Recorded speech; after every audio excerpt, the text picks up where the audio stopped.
Olá de novo a todos, eu sou o Dr. Ademar Devene, médico fundador, sócio da Clínica Oftalmos de Joinville e sócio fundador também do Grupo Sul Saúde do Meio Oeste de Santa Catarina. Hoje nós vamos falar do Abril Marrom, o mês de prevenção à cegueira. Você sabia que existem causas irreversíveis de cegueira que podem produzir prejuízos para a vida toda? Hoje a gente vai falar um pouquinho disso, mas hoje eu não estou sozinho. Eu trouxe aqui o meu colega, Dr. Eduardo Zaroski. É isso? Zareski. Puta, não acerto. Tudo bem, Eduardo? Bom, é um prazer estar aqui participando da Oftalmocast, uma ótima iniciativa aí da clínica, né? E, bom, me apresentando um pouquinho, eu sou Eduardo Bertoldo Zareski, sou especialista em retina, clínica e cirúrgica. Estou trabalhando com vocês aqui na Oftalmos já faz, acredito, uns 2 anos. E desde o início fazendo uma trajetória de parceria boa. Então, gostaria de dizer que é um lugar que eu adoro vir trabalhar, é um lugar onde eu opero bastante, onde eu dou seguimento a casos complicados e puxando aí para o assunto do Oftalmocast. Retina e causas graves de cegueira, eles acabam, assim, andando junto, né? A gente tem casos, diariamente, a avaliação de doenças graves e de doenças possivelmente irreversíveis aí que podem causar uma baixa visual e um dano na qualidade de vida do paciente aí para o resto da sua vida. Sem dúvida, né, Eduardo? E lembrando que, segundo os dados da Organização Mundial da Saúde, nós temos aí a cada 5 segundos uma pessoa cega no mundo, né? E a cada 1 minuto uma dessas pessoas é uma criança. Bom, e para a gente começar a entrar no assunto, nós vamos falar das causas mais sérias de cegueira, cegueiras irreversíveis, causadas por doenças da retina, que é a sua especialidade, né?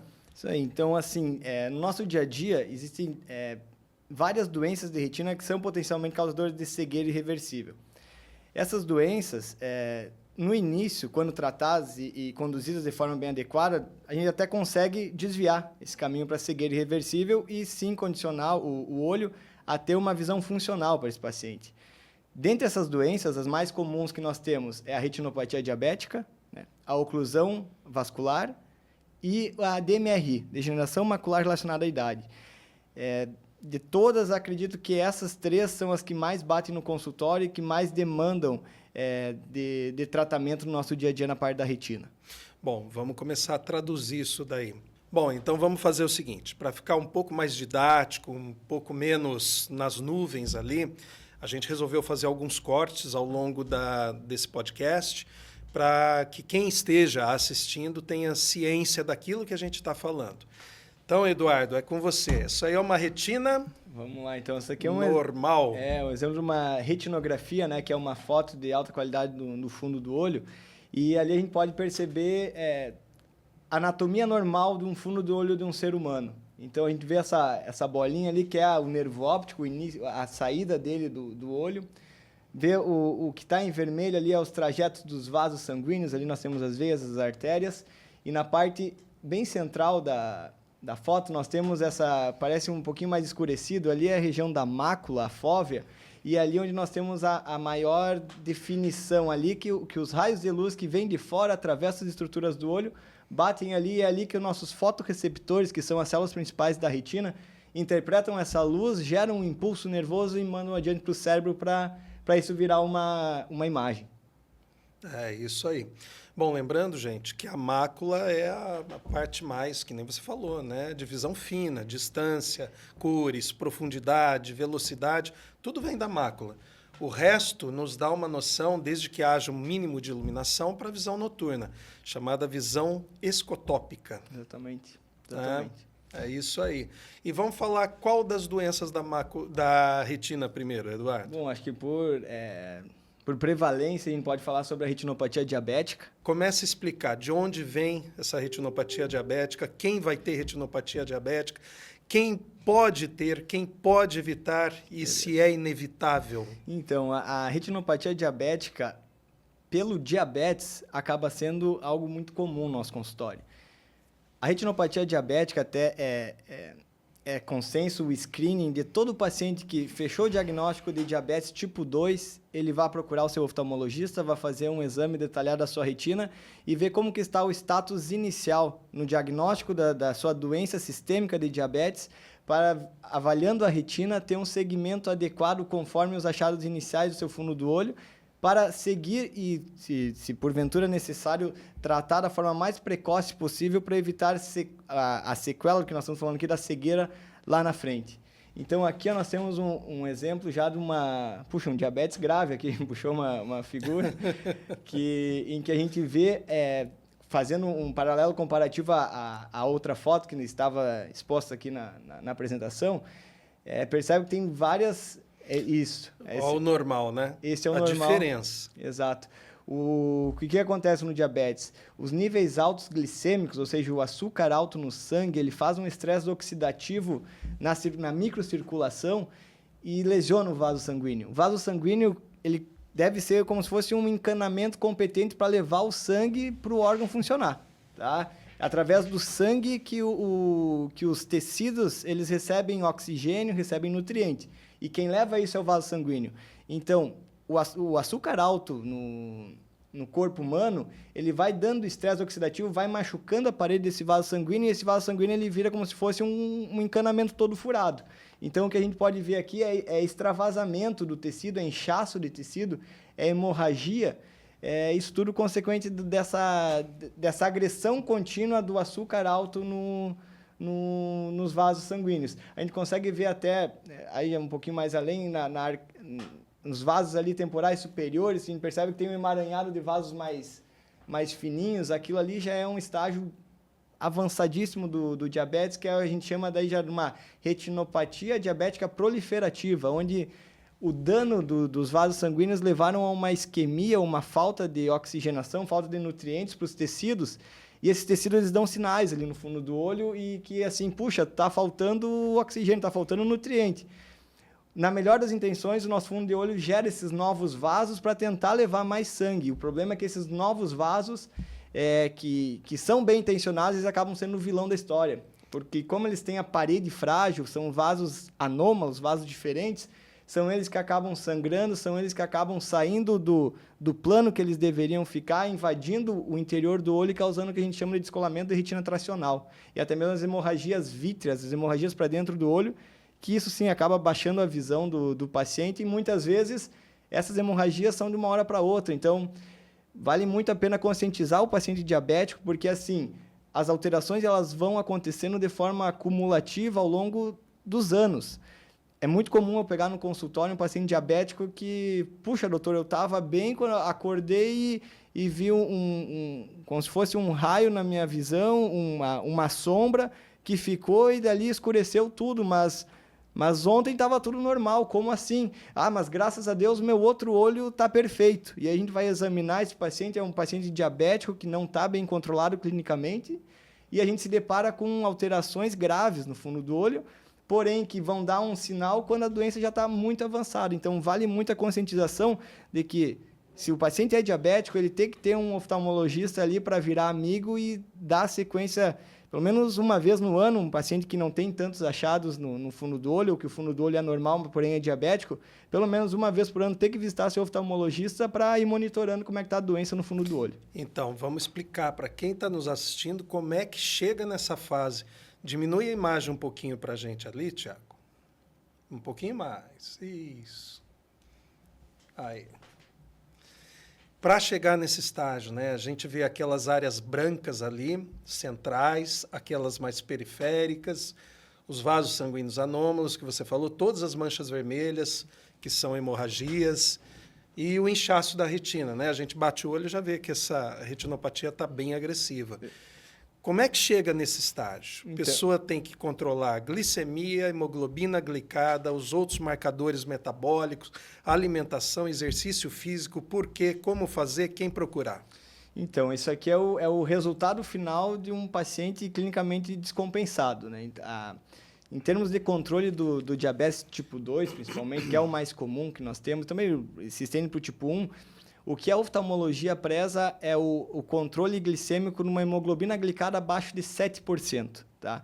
Hemoglobina glicada é aquele exame que o paciente faz, que faz a média do seu açúcar nos últimos 3 meses. Tá? Então, sim, quem usa insulina tem aquela picadinha no dedo que sempre faz para monitorando as doses, mas, digamos assim, fazer uma média dessa glicemia, como ela se comportou nos últimos 3 meses, vale a hemoglobina glicada. Então, da parte oftalmológica, a gente recomenda aos pacientes uma hemoglobina glicada abaixo de 7. A pressão alta, que também é muito comum, uma comorbidade junto nos pacientes com diabetes, ela também tem que estar sempre bem controlada. Dislipidemia, que é colesterol alto, triglicerídeo alto, também são potencializadores dessas lesões do fundo do olho, e também o tabagismo, tá? Então, essas doenças elas não acabam se somando, elas acabam se potencializando, é quase uma escala logarítmica aí para a agressão no fundo do olho. E como nós conversamos, você não dorme bem e acorda mal.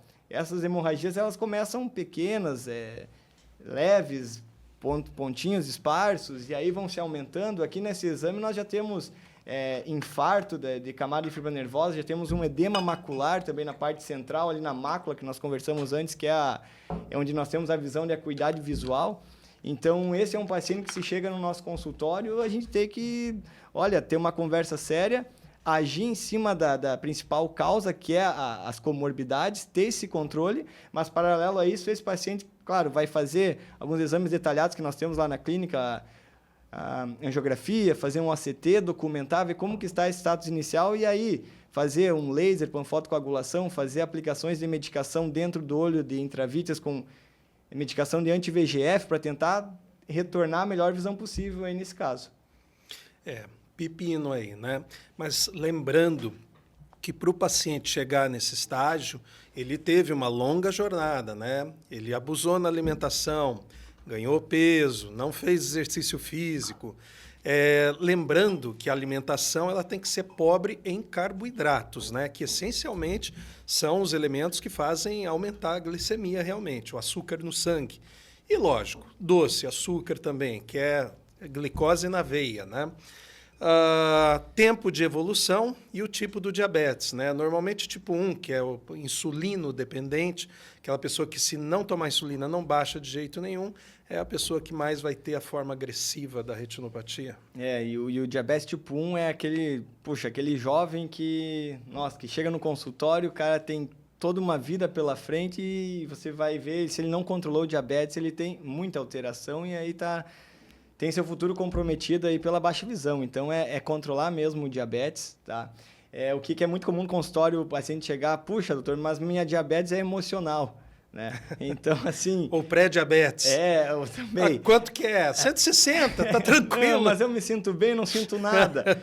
O olho, até certo estágio, também não vai lhe dar queixa nenhuma, ele não vai lhe dar sinal nenhum, até chegar no ponto de baixar a visão. O que me chama... Isso eu lembro desde da minha formação, lá na época que estava fazendo medicina, me chamou a atenção um termo são matadores silenciosos. E, eu li aquilo, me impactou. E aí eu li, era pressão alta, era diabetes e tabagismo, os matadores silenciosos. E conforme eu fui... tendo os anos de medicina, isso cada vez foi fazendo mais sentido, porque, assim, aqui nós estamos falando do olho, né? Mas essa microcirculação aqui, ela está no rim, está no coração, está na cabeça, está no cérebro. Então, assim, nós estamos direcionando para a cegueira, mas é risco de vida. É paciente que vai para hemodiálise por causa de perder função renal, é paciente que infarta, é paciente que tem algum AVC. Então, assim, isso aqui não é só visão, é qualidade de vida e é vida, né? É estar vivo. Quantos pacientes que você pega, que além... Eu vejo ali na tua clínica diária, tua prática diária, que, meu Deus do céu, a quantidade de gente amputada é, assim, absurdo, né? Muitos. Então, quer dizer, perdeu o membro porque tem o pé diabético, está perdendo visão porque está com retinopatia, já está fazendo hemodiálise. Vive uma qualidade de vida muito duvidosa, hein? Não, e é um termo que eu uso assim, que, puxa, não adianta nós fazermos aplicações intravítreas, fazer laser, em muitos casos evoluem para vitrectomia de cirurgia, se a causa base está descompensada. É a mesma coisa que pegar um paninho e secar um bloco de gelo. Isso não vai surtir efeito. Vitrectomia, só para quem está assistindo entender, é quando toda a parte líquida dentro do olho, ela está fibrosada, ela criou como se fosse uma cola. E essa cola causa tração, está puxando a retina para frente, podendo causar descolamento e sangramentos maciços, né? Isso, o descolamento de retina tracional, que é o caso mais comum do diabético, Ele vem em virtude daqueles neovasos que eu expliquei antes, que eles saem do plano que deveria estar na retina ali, eles invadem esse gel que o Dr. Ademar comentou, e aí eles dão uma fibrosada, tracionam, e a retina, que é para ser um lençolzinho esticado, deitadinho no fundo do olho, ele acaba sendo tracionado para dentro. Então, puxa, aí é vitrectomia, que é a nossa cirurgia de retina que é feita para tentar soltar essas trações, tentar tratar os neovasos, fazer laser nessas áreas de retina que ficam muito isquêmicas e tentar dar a melhor visão possível para o paciente. E lembrando que esse tipo de paciente ele já vai ficar sequelado, né? Ele não vai mais ter a visão normal, infelizmente. Então, quer dizer, é a tríade de novo, né? Exercício físico, perder peso, ganhar massa muscular, alimentação. Não tem muito segredo. É o que eu falo também muito para os pacientes, porque eles acreditam que, puxa, a cirurgia é salvador. Ah, doutor, opera logo e isso resolve. Infelizmente, a cirurgia, ela tem suas limitações, ela tem suas indicações, tem o que ela consegue melhorar, mas tem coisas que são irreversíveis. Então, um tecido isquêmico é um tecido isquêmico, a cirurgia não vai reverter essa isquemia. Célula, fotorreceptor que morreu, a cirurgia não ressuscita. Então, é uma cirurgia de controle de danos. Claro, teve uma hemorragia maciça, teve um sangramento grande para dentro do olho, a cirurgia limpa isso. Porém, atrás dessa hemorragia, com certeza vai ter um tecido que vai ser anômalo. Então, a gente tenta dar o melhor. Eu até falo que é uma cirurgia de reabilitação visual, muito diferente de cirurgia que às vezes o vizinho escuta, o vizinho operou, tirou o óculos. Puxa, isso é outra conversa aqui. Aqui nós vamos falando de doença grave. É a minha jurisdição, né? Exatamente. Digamos assim, é uma subespecialidade um pouco mais gratificante, né, do que a própria retina, que você às vezes não vê tanto resultado. Então, eu como retinólogo tenho que defender a minha área, Opa! Né? Porque assim, cara, se tem coisa que é gratificante é pegar um senhorzinho de cadeira de rodas que não está enxergando, e aí o pouco que você consegue devolver para ele reabilitar é muito. Exatamente. Então, a gente percebe porque, puxa, é comum, o paciente está lá esperando vitrectomia, combinando vitrectomia, tem que entrar com a ajuda de 2, 3 filhos e muitas vezes a gente consegue operar, consegue reverter esse quadro. Claro, não vai ficar com uma visão nova, como nós conversamos, fica sequela, mas assim a gente consegue muitas vezes devolver uma autonomia para o paciente que a gente vê uma alegria imensa. E até os retinólogos às vezes são motivo de piada do pessoal que opera aí 20/20 para deixar 20/15. Nós operamos um vultus para deixar que eu brinco, um 20 feliz, que é a nossa maior satisfação aí, né? Só para traduzir, né, para quem está assistindo, 20/20 é a visão perfeita, né? E vultus é a visão de vultus. Realmente. Exato. Mas tudo que for feito para evitar cegueira, tanto melhor, né? Com certeza. Bom, as pessoas, Eduardo, que ainda se cuidam, que não têm a retinopatia diabética, não têm o diabetes, são passíveis de ter outras doenças de retina, né? E talvez a mais comum, se eu chutasse aqui, após a retinopatia, DMRI, não é isso? Eu acredito que sim, até porque o próprio nome, né, DMRI, é a sigla da degeneração macular relacionada à idade. Então, relacionada à idade é dos pacientes mais vozinhos, tá? E degeneração macular, a mácula é aquela parte central que nós tínhamos visto no início. Manda aí pra gente uma foto de DMRI. Bom, então, finalmente achamos uma foto de DMRI, degeneração macular relacionada à idade. Bom, há de se entender que as pessoas estão vivendo mais, né? E justamente a longevidade traz aí alguns probleminhas junto. A velhice nunca vem sozinha, sempre vem com os companheiros. Exato. Então, assim, puxa, é doença de vozinho, né? Catarata e DMRI, né? Puxa, catarata a gente pode dar um final felizíssimo para o paciente recuperar a visão de uma forma... Olha, acho que é uma das cirurgias mais recompensadoras de fazer. O senhor faz também, eu faço, o senhor faz bastante também. Agora, a DMRI já é uma degeneração um pouquinho diferente, tá? No fundo do olho, nesses pacientes que têm a DMRI, acontece um envelhecimento, digamos assim, um pouquinho patológico, tá? As células da retina, no seu metabolismo, elas acabam acumulando, como se fossem esses pontinhos que a gente pode ver na foto ali, que a gente chama de drusas, né? Que se acumulam justamente na parte da mácula, que é essa parte central. essa parte que nós comentamos antes, que é ali que estão os fotoreceptores que dão a definição e que dão aquela visão de contraste, aquele que você consegue ler o jornal, ler a bula, né, costurar. E essa doença ela acaba afetando justamente, principalmente essas atividades que dependem da visão de detalhes, tá? E como o nome mesmo fala, é relacionado à idade. Isso acontece principalmente a partir ali dos 50 e poucos anos, 60 anos. E essa doença ela tem basicamente assim duas formas. Tem a forma de DMRI, forma seca e forma úmida. Porque quando só tem as drusas, isso pode levar a uma atrofia. E aí, o que é a atrofia? A atrofia é a morte das células. Aqueles fotorreceptores que deveriam tá recebendo a luz, eles simplesmente não existem. Então, você perde essa visão central. O paciente ele tem manchas escuras na visão central. A gente chama de escotomas, né? E isso ele inviabiliza o dia a dia de um paciente de ter aquela autonomia de visão de detalhes. Você percebe que, puxa, o paciente caminha, o paciente toma banho, o paciente se veste, porém coloca ele para acertar um fio na agulha, isso é praticamente direção, impossível. né? Eu tenho muitos pacientes Sim. com problema de DMRI ou problemas maculares que o valham, que não renovam mais tirar carteira, né? né? Porque justamente na prova da carteira é justamente testada essa visão fina aí que a mácula nos fornece, né? Então, os pacientes vão, operam a catarata, melhoram muito bem, aí voltam achando que, acho que é para limpar a lente. A vizinha limpou a lente e ficou filé de novo. Maravilha! E aí a gente às vezes se depara com esse tipo de situação aí que é um pouquinho mais delicado. Então, entrando para a questão de tratamento desses casos de DMRI. Hoje, o que se tem na prática nacional Brasil, tá? Porque já tem medicação nova aí que o FDA, que é a Anvisa dos Estados Unidos, autorizou para tratamento de DMRI seca. É uma medicação, que é o pegcetacoplan. Na Europa não foi autorizado, então, porque assim, é um tratamento ainda talvez muito caro, talvez que se interrogue ainda a Caro resposta. quanto, Eduardo? Puxa, hoje fosse importar para tratar aqui... não está aprovado ainda? Não está aprovado aqui. Pelo que eu fiquei sabendo, ele vai ter avaliação acho que em setembro, para ver se é aprovado fora, ou em não. dólar, é quanto? Então, eu sei o preço para... Se fosse importar para trazer de forma off-label, assim, seria em torno de uns R$10 mil a ampola. Vai vir por 20. Então... Brasil...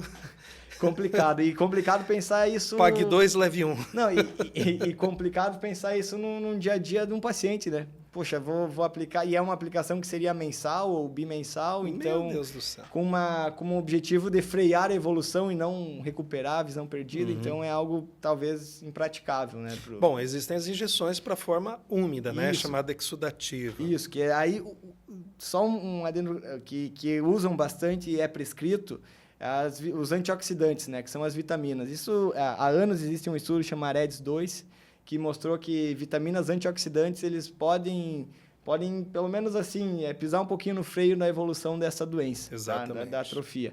E agora, o outro lado dessa doença, que é a forma úmida. Aí, essa é uma forma mais rápida de evolução, o paciente percebe que ele perdeu visão.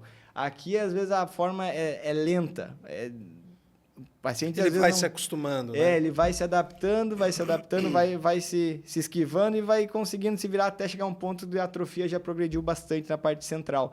Agora, a forma úmida, onde a gente tem a gente chama de membrana neovascular, onde a gente vai ter um edema, um inchaço por essa membrana na parte central da retina, aí sim, hoje existem tratamentos que são bastante realizados, a gente faz bastante ali na clínica, que são medicações com anti-VEGF, para tentar controlar essa membrana neovascular, para desinchar o tecido, porque tecido inchado não funciona. Um ombro inchado dói. Retina inchada também não enxerga.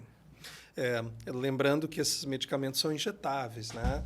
Eles são feitos no olho. Ali, qual que é a frequência que você pega os seus pacientes que tem que recomendar a realização? Então, atendi um paciente, é DMRI, é forma úmida, forma exudativa e úmida que a gente chama, que se equivalem. A gente faz um exame de tomografia da retina, chama OCT, a gente diagnostica ali que tem um inchaço, tem um edema por decorrência dessa membrana.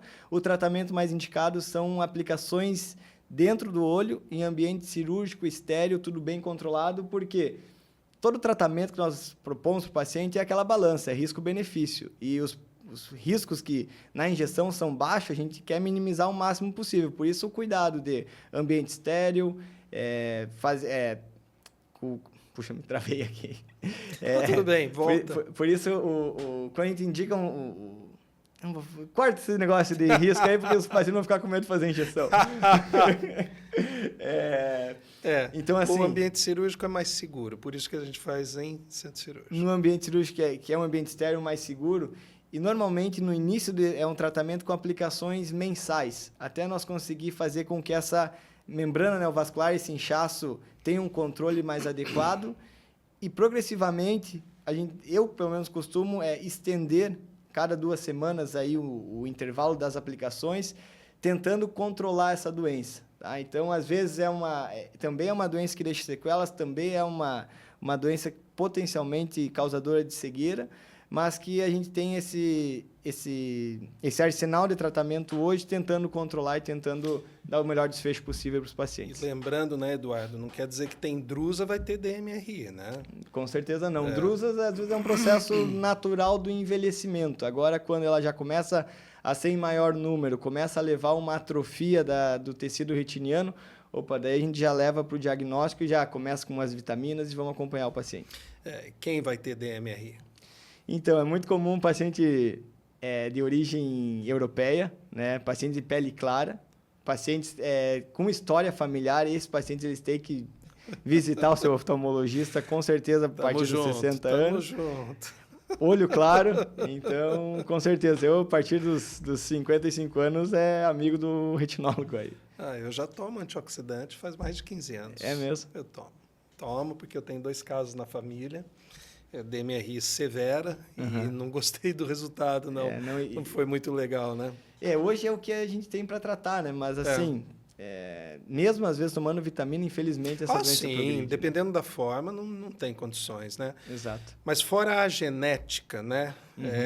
Que você, como retinólogo, o que você falaria? Evita isso, evita aquilo. Isso aqui realmente é comprovado. Olha, o que é o tabagismo. Tabagismo campeão, né? Tabagismo é algo que, se tem DMRI, tem que parar de fumar, tá? O que também a literatura traz vegetais, comida com antioxidante, prática de atividade física. Vegetais para o bem, né? Lembrando, vegetais vêm para o bem. Como assim? Você falou vegetais. Vegetais, que você estava falando que faz mal. Aí você falou vegetais. Claro. Então, o cigarro é o principal fator de risco, tá? E aí, como proteção, uma comida rica em antioxidantes, como a vitamina que a gente repõe, né? É uma prevenção. É uma prevenção. Tudo que é colorido, né, Eduardo? Exato. Menos confete. Confete não vai. Confete só para jogar para cima, né? Então, assim, prática de atividade física também. Então, tentar ter uma vida saudável aí para também ter a melhor visão possível. Álcool. Também Aí nós vamos entrar numa discussão aí, porque existe uma conversa de doses moderadas ter efeito antioxidante e às vezes ter um tanino do vinho, né? Exato. Tanino é antioxidante. Exato. Os cardiologistas recomendam. Exato. Como eu não posso beber uma tacinha todo dia, né? Em função da profissão, eu tomo a garrafa no fim de semana. Compensa, né? Então, aí já fica um pouco mais complicado entrar nessa linha, né? De indicação. Ai, meu Deus do céu. A exposição solar. Então, isso é algo que não é clássico, poxa, vai se expor, ou um óculos com filtro solar vai te prevenir uma DMRI, isso não é consagrado na literatura. Eu lembro que há uns 10 anos, mais ou menos, uma das discussões da Academia Americana, eles falavam, todo mundo tem que usar óculos de sol, todo mundo tem que utilizar. Era, assim, um mantra, né? Se você não seguisse, uau... Tinha que pegar o documento ali e ver se era oftalmologista mesmo. Mas, realmente, isso aí parece que saiu um pouquinho de moda. Né? Meio duvidoso. Mas, claro, hoje todo óculos, se ele tem procedência, ele vai ter filtro ultravioleta. Toda lente, seja ela escura ou não, ela vai ter filtro ultravioleta. Porque o que danifica as células, como também o câncer de pele, a gente poderia fazer uma analogia, não é a luz propriamente, né? São os raios UVA, UVB, ultravioleta. Exatamente. Né? Isso aí. Alimentos gordurosos, gordura saturada. Também, a literatura já fala a favor de, assim, cortar, porque também por estresse oxidativo pode fazer progressão Dano do vascular DMRI. também, né? Também. Se você tem colesterol, triglicérides, já é fator a mais de associação. Exato. Enfim, sem costela gorda, fim de semana, sem cerveja, é coisa complicada. É viu? difícil, né, doutor? Mas assim, ó, o mais importante é transmitir o quê para quem está nos assistindo aqui? Prevenção, né? Você pegar cedo a doença, muito melhores os resultados. Quando vem com a mácula, do jeito que a gente está vendo ali na foto, toda danificada, não tem mais o que fazer. É um paciente que não vai perder a visão, mas ele vai perder a visão central. Exato. E aí fica limitado, né, Eduardo? Atrapalha muito a qualidade de vida, né, do paciente. Demais. E as oclusões vasculares, os acidentes vasculares? Puxa, as oclusões também, acho que elas são uma prática tão comuns como a retinopatia diabética e o DMRI, né? Eu te confesso que, se bem que eu sou do segmento anterior, claro, né? Claro. Uhum. Nós somos da elite, ali a gente não se mistura tanto. Uns problemão desses, né? Vocês não gostam de problema, né? Vocês gostam só do filé. Não, mas assim, ó, mas você vê mais o quê? Oclusão de ramo ou oclusão de veia central? Não, oclusão de ramo. Ramo? Vamos pôr aí uma foto de oclusão de ramo venoso na retina. Enquanto não vem imagem, quem são as pessoas predispostas a esse tipo de acidente vascular dentro dos olhos? Doutor, eu tive uma hemorragia e perdi parte da visão. Isso eu ouço assim com uma certa frequência. Então, aqui nós vamos bater mais a mesma tecla, né? Mais do mesmo. Mais do mesmo. Então, é o paciente diabético, é o paciente hipertenso, aqueles pacientes que têm a arteriosclerose, né? Porque se nós formos ver na imagem aqui, quando carregar, a oclusão de ramo, ela vem, na vasta maioria das vezes, no cruzamento entre uma artéria e uma veia, e aí nós temos a parede da artéria mais dura, enrijecida. Olha isso, lá. Ixi, aí tá... exagerou também. Aí tá meio dramático ali, a gente vê que tem um vaso fantasma ali. Não, aí tá... Vamos pegar Deus. Vamos tentar pegar uma mais recente, assim, que é mais... Aí tá grave. Aí já era, né? Aí não tem muito mais o que fazer mesmo. Você trata como oclusão de ramo, Eduardo? Então, a oclusão de ramo é uma doença que até se diz que tem um viés, falam que é mais comum temporal superior, temporal, porque é a região da mácula, né? Diz que, então, quando pega a mácula, baixa a visão. Temporal são os vasos que são vizinhos à mácula, né? Isso, a mancha cereja ali que a gente mostrou. Exatamente. Então, ali você tem a... Bom, deixa eu mostrar aqui perto. Isso aqui, ó. Isso aqui é uma artéria temporal. Temporal porque é perto da região da têmpora, né? E aqui são as nasais. Isso. Temporal mais perto ali da mácula. A gente usa como... Claro, aí tem olho direito e olho esquerdo, mas a gente se baseia pelo nervo óptico, né? Para dizer o que é temporal e o que é nasal. Exatamente. E como a parte central, como nós havíamos conversado, a região macular, que é fundamental para enxergar, que é a parte central aqui... Pode diminuir, não precisa aumentar, não. Temporal ao nervo, tá? Então, pode diminuir mais. Então, assim, o paciente da oclusão, esse paciente é um paciente que teve uma baixa de visão súbita. Acordou assim. Tava bem e do nada, puxa, embaçou. Aqui eu enxergo bem, mas essa partezinha aqui escureceu. E aí a gente vai ver, vai fazer os exames... Começa, né, a gente sempre faz um raciocínio lógico, aí já pesa a idade, pesa comorbidades e já vai bolando na cabeça, até que a gente vai para o fundo do olho do paciente, examina e tem esse achado. Esse é um achado clássico, assim, de uma oclusão, né? Porque o que acontece? A artéria, ela comprime a veia e na medicina, o que é? A artéria leva sangue e a veia traz sangue de volta. Oxigenado e não oxigenado. Não, isso mesmo. Então, assim, o tecido para receber sua nutrição, seu oxigênio, depende desse circuito. A artéria levar e a veia trazer. Numa oclusão, a artéria interrompe o fluxo da veia. Então, o sangue vai e não consegue voltar. Por isso que a gente consegue ver que as veias elas ficam engurgitadas, elas ficam alargadas, mais tortuosas, e acontece esse extravasamento de sangue aí para dentro da retina, tá? Junto com isso aqui, com certeza esse paciente ele vai ter edema daquela parte central da retina, da mácula, que é a parte que nos dá a definição visual. Então, visto um paciente nesse, a gente já tem que começar a tratar o quanto antes, e atualmente se trata com as medicações de anti-VEGF, que são as mesmas que são dadas para o edema do diabético, o edema da membrana vascular do MRI, é a mesma medicação que é usada para tratar o edema dessas oclusões. Injeta medicamento dentro do olho. Faz medicação e vai fazendo também de forma mensal, vai acompanhando até dar o melhor desfecho. Esses pacientes são pacientes que se beneficiam também, assim como os diabéticos, daquele exame com contraste, para ver, porque o contraste, a gente joga o contraste na veia, e aí esse contraste ele se difunde pela veia, e a gente consegue detectar como que esse contraste ele preenche o fundo do olho do paciente. No caso de oclusão, o contraste não vai ter a circulação adequada e devida e vai ter regiões com isquemia, e esse exame nos mostra detalhes a ponto de saber, opa, vamos aguardar um pouquinho, vamos indicar laser numa retina que está sofrendo ou não, qual que é o prognóstico também dessa mácula, como é que ela ficou, se ela ficou muito isquêmica ou não, então... Quer dizer, se dá para recuperar ou não, né? Exatamente. Lembrando que esses quadros aí, eles são drásticos, né? Porque a pessoa estava enxergando bem no dia anterior e, de repente, acabou perdendo a visão daquele olho. Então, esse é um quadro que o paciente que é mais comum, a população conhece mais, um AVC. Eu tive o vô teve um AVC, o senhorzinho lá teve um AVC e, do nada, perdeu a função de um braço. Que é a mesma coisa, do nada, perde a circulação, é um AVC da retina isso, a retina perde função.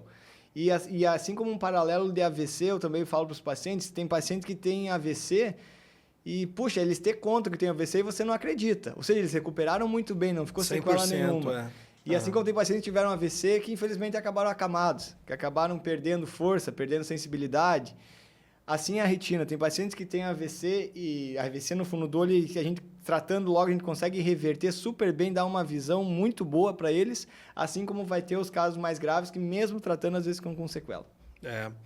Bom, e nesses casos aí, além do tratamento com injeção, como você falou, né? Às vezes se associa ou não com o laser. Exato. Existe alguma outra terapia? Lógico, tratar a doença base, né, Eduardo? Tratar, porque assim, isso se estende do diabetes, né? Isso é um evento que aconteceu, não foi por acaso. A artéria ali, ela comprimiu a veia porque ela está com a parede rígida. Ela é mais rígida que a veia. Exato. E as paredes mais rígidas, quem tem isso é um paciente, principalmente, que tem aquela hipertensão.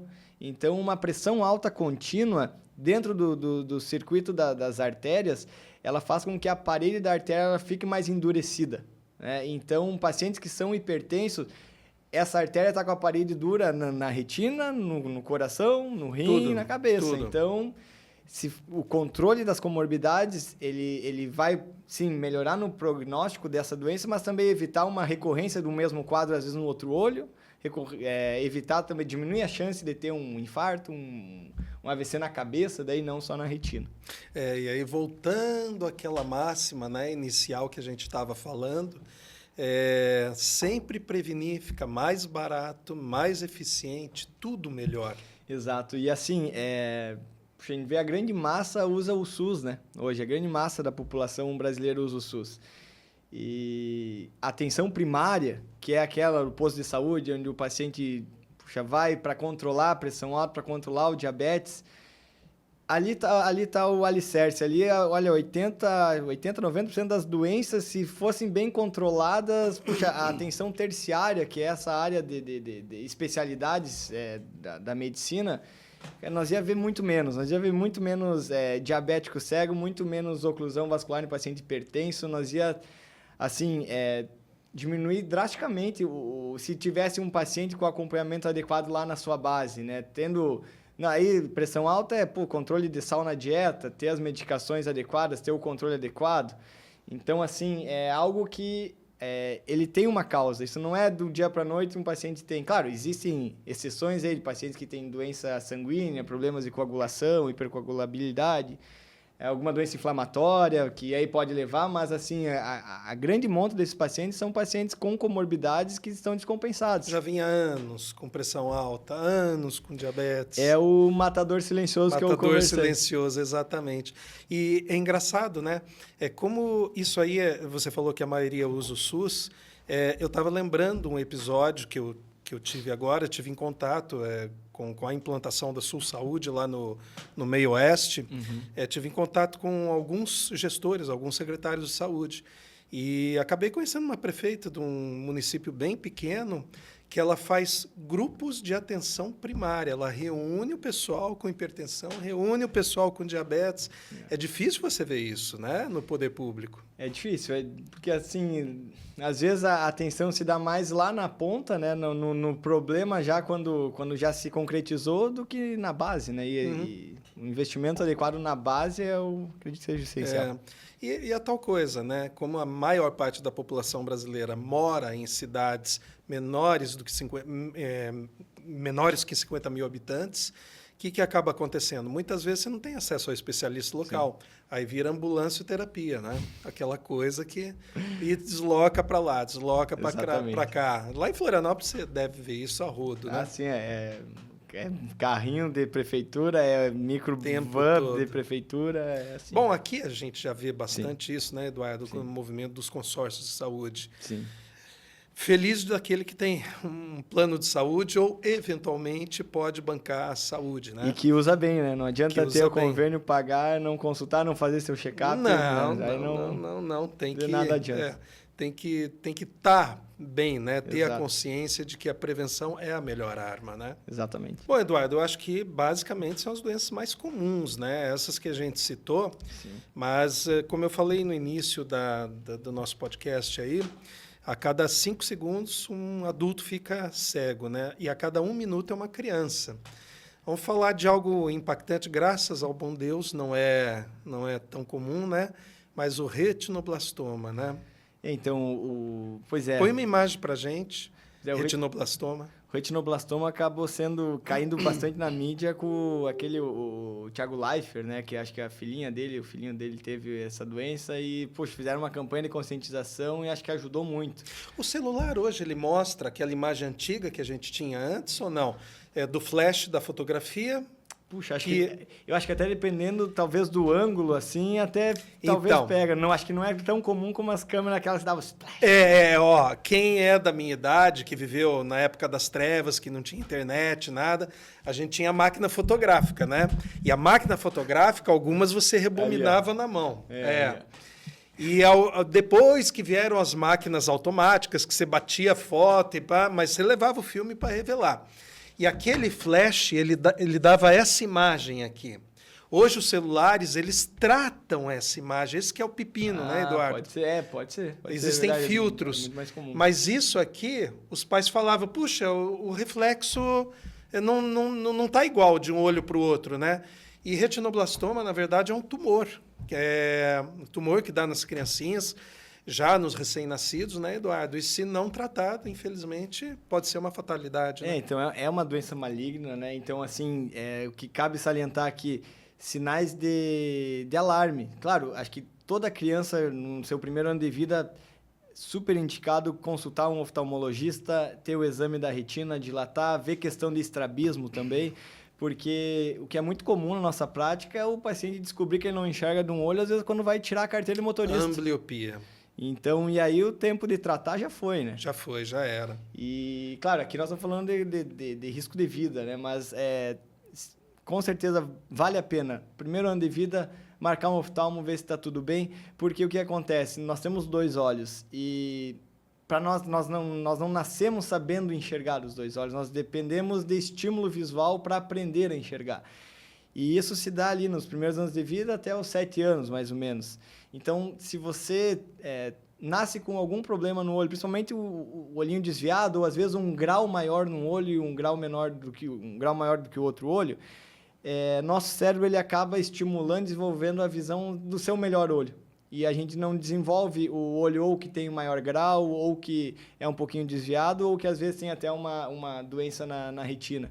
Então, de rotina vale a pena porque detectar retinoblastoma, assim, fundamental, mas essas queixas de desvio ocular ou diferença de grau, isso muitas vezes são sutis que a mãe não percebe, o vizinho não percebe e você vai perceber lá com 18 anos, e aí não tem o que fazer. E tem, hoje, graças a Deus, muitas escolas realizam teste de acuidade visual, né? Isso. Mas aí, quando está na idade escolar, também já não adianta grande coisa. O ideal é pequenininho, né? Usar o piratinha lá, tampar o olhinho, estimular o olhinho que a gente chama, né, preguiçoso, o olhinho oblíquo, para emparelhar a visão, né? Com certeza. Bom, e só para vocês entenderem, vocês que estão nos assistindo, a gente não escolheu o retinoblastoma na criança à toa, né? É porque é uma doença que não só leva à cegueira, ela pode ser fatal porque trata-se de um tumor maligno. Tem tratamento, mas ele tem que ser precoce.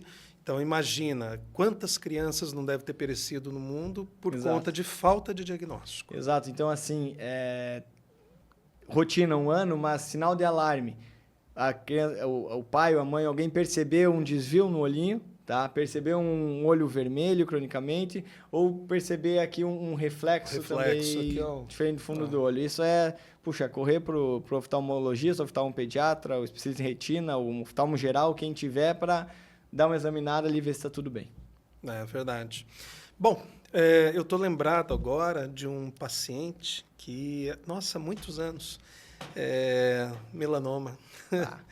A gente está falando de lesão maligna, né? Melanoma é uma dessas pintinhas que dá na pele, essas mais escuras, que eu, que já sou vozinho, já tenho algumas, né? Acúmulo de estímulo ultravioleta ao longo da vida. O casco está meio velho. E, às vezes, essas manchinhas, elas começam na pele, ficar elevada, vascularizada em volta, pode ser o surgimento do câncer de pele, né? Infelizmente, essas pintinhas, às vezes, aparecem no fundo do olho. Exato. Eu lembro alguns diagnósticos, mas, na hora, lembrei o último paciente que eu tratei disso daí. Graças a Deus, o mais comum das pintinhas do fundo do olho é o nevo, né? É o nevo, que é uma manchinha mancha, que vai acompanhando. Tranquila. Mas, sim, como extremo, graças a Deus também não é tão comum, mas tem que estar de olho. Mas você vê, né? Quanta coisa que existe. Isso fora as doenças mais comuns que a gente nem citou, né? Não, sim. Pegar ali aquela parte que nós mostramos, a parte central da retina ali, a mácula. Puxa vida, tem muita doença que pode acontecer ali, Mactel tipo 2, membrana hiperretiniana, buraco macular. São todas doenças que, se diagnosticadas precocemente, a gente consegue intervir e dar uma resposta melhor. Mesmo o Mactel é um pouquinho mais complicado de tratar, tá surgindo também tratamento aí com fator neurotrófico, algo novo, mas membrana hiperretiniana, buraco macular é algo que, se a gente... Aí o tratamento acaba sendo cirúrgico, né? Então, operando na hora certa, a gente consegue ficar uma boa visão para o paciente. Mas funciona bem. Eu sou da época que os retinólogos não davam visão de vultos para buraco macular. Ficava ruim o resultado. Não, até o que nós conversamos aqui, a aplicação intravítrea é um tratamento moderno. Tratamento que veio dos anos 2000 para cá. Pegar buracos pequenos. Não, tratamento de aplicações de medicação intravítrea. Sim. Eu fiz a minha formação antes do tratamento, né? Exato. Então, antigamente, eu não peguei essa fase, mas o pessoal pegava essas membranas neovasculares que eram tratadas hoje com bom controle com aplicações intravítreas. Cirurgia. Antigamente era cirurgia, os caras arrancavam a membrana. Membranectomia. Então, eu lembro. Puxa vida, ali e graças a Deus como a medicina evoluiu, né? E tomara que evolua ainda mais. Vai evoluir. É o que a gente vê, né? A gente vê muita... Eu acho que, assim, em termos de tratamento, hoje a medicina está na parte genética da coisa, da conversa. É tentar alterar genes, ver que genes você tem, por que você é assim, porque, puxa, um paciente diabético, às vezes, tem um diabetes muito descontrolado e, às vezes, a retina dele está limpa. E, puxa, o que explica isso? Muito provavelmente é alguma coisa genética. Então, ainda tem algo na medicina, assim, a se esclarecer, há muito a ser descoberto, para tentar dar um melhor desfecho aí para esses pacientes. Eu acho que aí termos de terapia genética e estudo medicina genética nessa linha. A tecnologia, graças a Deus, nesse sentido, porque existe a dualidade, né, da tecnologia. Ela vem para o mal, vem para destruir, mas vem para somar também, né? Muitas vezes. Não. O que a gente pega, os últimos estudos, pelo menos dentro da retina, que é onde eu mais me atualizo, puxa, é logaritmo DIA interpretando a resposta dos tratamentos terapêuticos. Então, já não é mais até o próprio homem que vai lá e vê se melhorou ou não. É A IA já foi alimentada com bancos de dados para conseguir responder algo que o olho humano às vezes não consegue perceber. Algo que é clássico, assim, pegar retinólogos aí que estão anos no chão, mostrar a foto do fundo do olho, eles não conseguem dizer se é uma foto de um homem ou de uma mulher. E pegar a IA que foi alimentada com dados de várias fotos de fundo de olho de pacientes, a IA consegue dizer se aquilo é um homem ou uma mulher. Eu acho que assim, tem muitas previsões que às vezes são fantasiosas e tudo mais, mas assim, vendo o que está acontecendo nos nossos tempos, eu não sei se você... Eu me esqueço o nome dele, o maior enxadrista é um russo. Ele conseguia jogar com dezenas de pessoas ao mesmo tempo e dava pau em todo mundo ali, né? Uhum. E há alguns poucos anos atrás, ele perdeu para a IA. Perdeu e não ganha mais. Tá? Segundo o Elon Musk, a IA já vai superar em muito a inteligência humana daqui 5 anos, 2030. Diz que é uma coisa irreversível, né? E tem algo assustador. Eu sigo bastante o professor Antônio Vale Peixoto, ou Peixoto Vale, uma coisa assim, ele é um estrategista. E aí ele conta ali, né, a questão das IAs sendo usado como armas. E a IA hoje já aprendeu a mentir para o ser humano. Então. Será que é Skynet aí, o Exterminador do Futuro? A vida imita a arte, né? Enfim, a gente tem que levar isso bastante a sério, porque é um problema ali que pode se tornar um problema que a gente vem a se incomodar bastante, né?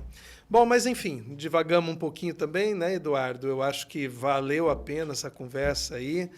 E estamos aí, né, à disposição de todo mundo, sempre. Bom, nós nascemos para fazer o bem, né? Exato.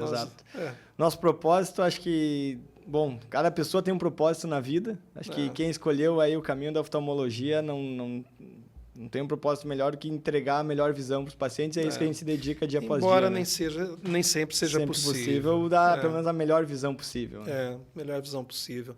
Lança a mão do que há de melhor, né? Bom, é isso aí, Eduardo. Eu te agradeço de coração. Ótimo conversar contigo aqui nesse podcast, Oftalmoscast, né? Muito bom. É difícil pronunciar, né? Oftalmoscast. Oftalmoscast. Não, mas é chique. Não, eu fico honrado pelo convite, agradeço. Foi uma honra participar. Sigo à disposição, assim como no dia a dia nosso lá da clínica, lá, o precisado, sempre as ordens ali para poder ajudar. Então, valeu, até a próxima. Eu sou o Dr. Ademar Deviene, sócio fundador da Clínica Oftalmos e do Grupo Sul Saúde, do Meio Oeste de Santa Catarina. Grande abraço a todos, um beijo no coração.